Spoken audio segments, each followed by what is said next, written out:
გამარჯობათ, მე ნანა გორგოძე ვარ, თარჯიმანი ამერიკაში და ეხლა სანამ ჩვენი ინტერვიუ დაიწყება, მინდა მოკლედ გითხრათ ერთი ძალიან მნიშვნელოვანი ინფორმაცია. აი, როდესაც თარჯიმნები ვთარგმნით, ყოველთვის გვაქვს ქვეცნობიერად ის ფიქრი, რომ აი მე ამას როგორ გაიგებს ეხლა ეს ჩემი თანამოსაუბრებისთვისაც თარგმნით. ან მე გასაგებად ვამბობ ნეტა და ასე შემდეგ. განთავისუფლდით ამ ფიქრისგან. ეს თქვენი პრობლემა არ არის. ყველა ტრენინგში, ყველგან ესე წერია, შეგიძლიათ გაეცნოთ, რომ ჩვენი უპირველესი მოვალეობა არის ზუსტად თარგმნოთ ის, რაც გვესმის. ყოველგვარი შელამაზების, ნერვიულობის, აი მე ხლა ამაში აზრი დევს რამე და ასე შემდეგ.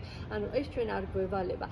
თუ ამას ვიფიქრებთ ჩვენ, რომ აი ვიღაცასთვის სასიამოვნოდ მოსასმენი გახდეს ეს თარგმანი, მაშინ ორიგინალს ჩამოვშორდებით და ჩვენი უპირველესი მოვალეობა არის, რომ რაც შეიძლება ზუსტად თარგმნოთ და მივყვეთ ორიგინალს. ასე რომ მერწმუნეთ, რაც უფრო მალე განთავისუფლდებით და როგორც კი განთავისუფლდებით ამ ფიქრისგან, რომ ვაიმე ხომ გასაგებია ეხლა რასაც თარგმნი, მით უფრო კარგი გახდება თქვენი თარგმანი.